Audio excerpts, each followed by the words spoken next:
Hello, friends. Welcome back again to my YouTube channel. I am Vinny from New Zealand, basically from India, but I am been settled permanently in New Zealand. Guys आज का जो मैं video बना रहा हूँ ये pure अपनी local language में बना रहा हूँ और इसलिए बना रहा हूँ कि ये वीडियो स्पेसिफिकली ना उन लोगों के लिए है कि जो बाहर जाना चाहते हैं लेकिन जिनके पास क्वालिफिकेशन और पैसे नहीं है। पिछले अ, इसी वीक में पिछले नहीं इसी वीक के अंदर मेरे पास 2-3 दिन पहले एक एक लड़के का फ़ोन आया इंडिया से और उससे बातचीत करने के बाद मेरे को ये मोटिवेशन मिला। मैंने सोचा कि मैं आप लोगों के साथ ये चीज़ शेयर करूं। मैं उस लड़के की पर्सनल डिटेल्स तो नहीं बताऊंगा आप लोगों को, बट मेरा उससे जो मैटर डिस्कस हुआ वो एक एग्जाम्पल है बेसिकली। तो हुआ क्या कि उसने मेरे को फ़ोन किया। उसने बोला कि भाई मुझे किसी भी हालत में बाहर जाना है।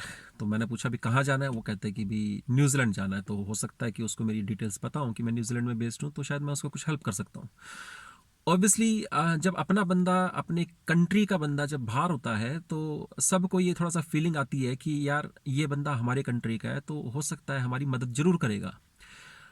और बिल्कुल सही है। मैं एज ए इंडियन ऑब्वियसली मेरा जो इसको चाहे फेवरेटिज्म कह लो या जो भी कह लो, मेरा पहला जो रुझान है वो अपने इंडियन लोगों की तरफ ही रहता है। मतलब कि उनको अगर कोई हेल्प मिल जाए मेरी तरफ से तो ऑब्वियसली मैं उनको मतलब हमेशा मदद करने की कोशिश करूंगा। फाइनेंशियली नहीं तो एटलीस्ट मॉरली, या जिसका कोई क्वालिफिकेशन है तो उसी को ये हेल्प करने के लिए मैंने अपना ग्रुप और जो यूट्यूब चैनल बना रखा है। तो उस लड़के ने मेरे को बोला कि उसने कहीं से अपनी ज़मीन का अरेंजमेंट करके किसी गांव से था। मतलब वो इंग्लिश भी नहीं बोल पा रहा था। इंग्लिश तो चलो वो हिंदी में ही प्रॉपर बात नहीं कर पा रहा था। तो उसने बोला कि उसके पास कोई गांव की ज़मीन है और उसको वो गिरवी रख के कहीं से करीब 6-7 लाख रुपए का बंदोबस्त कर लेगा तो मैं उसको किसी भी सूरत में एक बार न्यूजीलैंड के अंदर पहुंचा दूँ। तो मैंने उसको स्पष्ट मना कर दिया कि मैं ये काम नहीं करता हूँ। तब उसने मेरे को बोला कि मेरे को हेल्प कीजिए, अब मैं यूरोप जाना चाहता हूँ फिर। और न्यूजीलैंड में मैंने उसको बताया कि भी इंग्लिश का तुम्हारा कॉम्पिटेंसी है ही नहीं तो नहीं आ पाओगे तुम किसी भी वीज़ा के ऊपर, और न्यूजीलैंड का वीज़ा बंद है आज की डेट में, बॉर्डर्स ही बंद है। तब उसने बोला कि मेरे को किसी एजेंट ने उसको बता दिया होगा कि यूरोप के अंदर मुझे लगता है कि तो उसको किसी एजेंट ने बोल दिया होगा कि यूरोप के अंदर वो उसको पहुंचा देगा और उसके लिए करीब 7 लाख उसने मांगे उससे। तो उसने बोला कि मेरे को उस पर ट्रस्ट नहीं, बट आपकी बातों से मेरे को ट्रस्ट लगता है तो आप मेरा यूरोप में काम करवा दीजिए। मैंने उसको वहाँ के लिए भी स्पष्ट मना कर दिया। गाइस सबसे पहले तो मैं आपको लोगों को ये बताना चाहूँगा कि अगर आपके पास कोई सोर्स ऑफ इनकम नहीं है तो आप अपनी ज़मीन को तो मत बेचो। एटलीस्ट इस तरह का मुझे बड़ा दुख हुआ कि उसकी एक मदर है जो उस पर फुली डिपेंडेंट है। अब उसको गिरवी रख के वो यूरोप में लैंडिंग की बात कर रहा है तो ये बहुत ही गलत हो जाता है। मतलब और आप ये समझ लीजिए कि अभी सिचुएशन वैसा इतना हरा हरा नहीं है कि आप बाहर जाओगे और आपको पहले दिन से आमदनी स्टार्ट हो जाएगी। आपको 2-3 साल तो सेटलमेंट होने में ही लग जाता है। आपको कई बार जॉब मिलती है, कई बार नहीं मिलती है। और एक चीज़ आपको बता दूं, अगर आपको इंग्लिश नहीं आती है तो आपको बाहर जाके फ़ायदा ही नहीं है अगर आपका अपना कोई रिश्तेदार वहाँ पे नहीं है तो। उसका रीज़न ये है कि रिश्तेदार होता है तो वो कहीं ना कहीं सॉफ्ट कॉर्नर होता है, वो कहीं ना कहीं उसका जॉब वगैरह के अंदर बंदोबस्त करा देता है, मतलब अपने रेफरेंस के ऊपर या जो भी। बट अननोन बंदों के लिए रेफरेंस जल्दी से मिल नहीं पाते हैं और हर जॉब के अंदर रेफरेंस लोग फर्स्ट प्रायोरिटी मांगते हैं। तो मेरा कहने का मतलब मैंने तो उसको मना कर दिया, बट मुझे नहीं पता कि वो कितना कन्विंस हुआ उस चीज़ को लेके। लेकिन अगर आप लोगों में से भी कोई इस तरह का स्थिति है, उसकी सेम सिचुएशन है, तो पहले तो मैं ये कहना चाहूँगा कि अगर आपके पास इंग्लिश की प्रोफिशेंसी नहीं है तो आपको बाहर जाके फ़ायदा ही नहीं है, क्योंकि आपको जॉब नहीं मिलने वाली।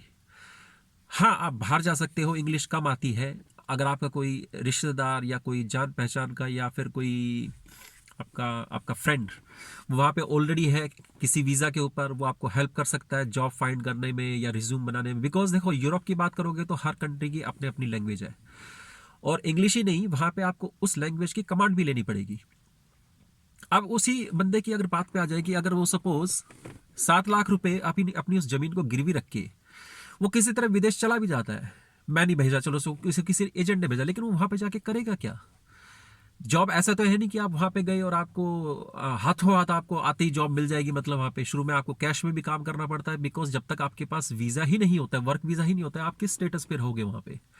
शुरू के 2-3 महीने जब जॉब ही नहीं मिलती है, जब आपको कॉन्ट्रैक्ट लेटर ही नहीं मिलता है, तो वो टाइम निकालना बहुत भारी पड़ जाता है। आप प्लीज समझिए बार बार, और स्कैम से बचिए। मैं अपने लोगों को, अपने ग्रुप को बार बार ये आगाह करता हूँ, इस तरह के स्कैम में मत फंसिए।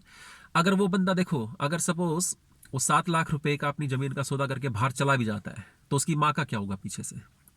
कोई ना तो उसकी देखभाल करने के लिए, वो वापस आ नहीं पाएगा। अगर उसका पैसा वहां पे फेक यूजलेस हो गया या किसी ने उसको चीट फ्रॉड कर लिया होगा, तो वहां पे उसकी माँ परेशान होगी, वहां पे वो खुद परेशान होगा, और सारा जिंदगी गिल्ट के अंदर निकाल देगा। तो गाइस, सबसे पहले तो आप बाहर निकलने के लिए एम्बिशन बनाओ, लेकिन उसको जिंदगी का सब कुछ पूरा दांव मत खेलो उस चीज के लिए। मेरा तो यही रिकमेंडेशन है आप लोगों के लिए। और माफी चाहूंगा अगर आप लोगों में ऐसे किसी को मेरी ये बात बुरी लगती है तो, बट फैक्ट तो यही है कि हमें अपने परिवार से भी उतना ही प्यार होना चाहिए, अपने देश से भी, और हमारे देश में भी करने के लिए बहुत कुछ है। मेरा ऐसे लोगों के लिए सबसे पहला मशवरा ये है कि अगर आपकी इंग्लिश पे प्रोफिशिएंसी नहीं है, तो सबसे पहले आपको इंग्लिश इंप्रूव करनी चाहिए।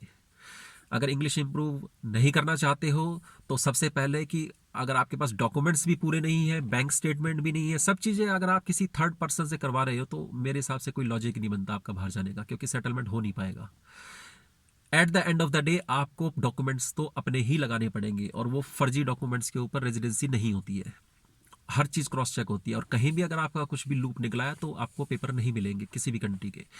ऑनलाइन सिस्टम हो गया है, फिंगरप्रिंट्स आ गए हैं, सब जगह इमिग्रेशन बहुत अवेयर हो चुकी है। तो मेरे हिसाब से आप लोग ऐसे किसी शॉर्टकट में मत जाइए। अपने कंट्री में भी आप लोग बहुत कुछ कर सकते हैं।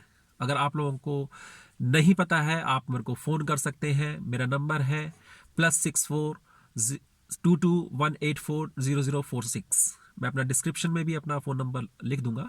आप मेरे को व्हाट्सएप कर सकते हैं। मैं आपको रास्ता बताऊंगा, अपना एक्सपीरियंस बताऊंगा आपको, अपनी ज़िंदगी का जो मेरा जॉब का एक्सपीरियंस रहा है, मैनेजर लेवल पे एक्सपीरियंस रहा है, मेरा जो बिजनेस एक्सपीरियंस रहा है, वो मैं आपसे शेयर करूंगा। आप भी अपना कोई छोटा मोटा स्टार्टअप लगा सकते हैं। तो अपने कंट्री में बैठ के पहले कुछ पैसा अर्न करना शुरू कीजिए, अपना बैंक स्टेटमेंट बना लीजिए। उसके बाद अगर आपको निकलना ही है बाहर, तो अपने अपने बेस पे निकलिए। मेरे हिसाब से उसका कुछ बैकग्राउंड बना के निकलिए, और ये इतना मुश्किल नहीं है। अगर आप अपने किसी स्टार्टअप से अपनी नौकरी करके कोई छोटी मोटी नौकरी कीजिए सबसे पहले। अगर उसमें भी आप अपने क्रेडेंशियल्स बना सकते हैं, तो आप लीव एप्लीकेशन लेके, ट्रैवल एंड टूरिज्म दिखा के भी आप बाहर जा सकते हैं। बहुत से रास्ते हैं, मतलब लीगल तरीके से। कोई शॉर्टकट मत अपनाइए। और ऐसा नहीं कि जमीन बेच के आप सीधे बाहर निकलने की बात कर रहे हैं। आज से 20 साल पहले ऐसा हो जाता था, बट अब नहीं होता है ऐसा। आपसे कोई भी कंट्री एंट्री लेने के लिए आपको लीगल वे में ही चाहेगा, मतलब। तो उम्मीद करता हूँ आपको ये मेरा वीडियो पसंद आया होगा। ज़्यादा लंबा इसको वीडियो को करते नहीं है। मेरी शुभकामनाएं आप सभी लोगों के साथ में है। जो लोग मेरे से संपर्क करना चाहते हैं, मेरे को व्हाट्सएप कर सकते हैं, मेरे फेसबुक ग्रुप पे आ सकते हैं, और मेरे वीडियोस के साथ अपडेट बने रहिए। मैं और भी अच्छे अच्छे वीडियोस के साथ आप लोगों के साथ आऊँगा। और अगर आप चाहते हैं कि मैं कोई और किसी स्पेसिफिक कंटेंट के ऊपर वीडियो बनाऊं, तो आप प्लीज़ कमेंट कीजिए कमेंट सेक्शन के अंदर। तो मैं अपने नए वीडियो के साथ आपको उसी टॉपिक पे लेके हाजिर होऊंगा। तब तक के लिए धन्यवाद आप लोगों के टाइम के लिए, आप लोगों के वीडियो देखने के लिए, आपके न्यूज़ सब्सक्रिप्शन के लिए, आपके लाइक्स के लिए, हर चीज़ के लिए आपका thank you, thank you, thank you so much. Bye.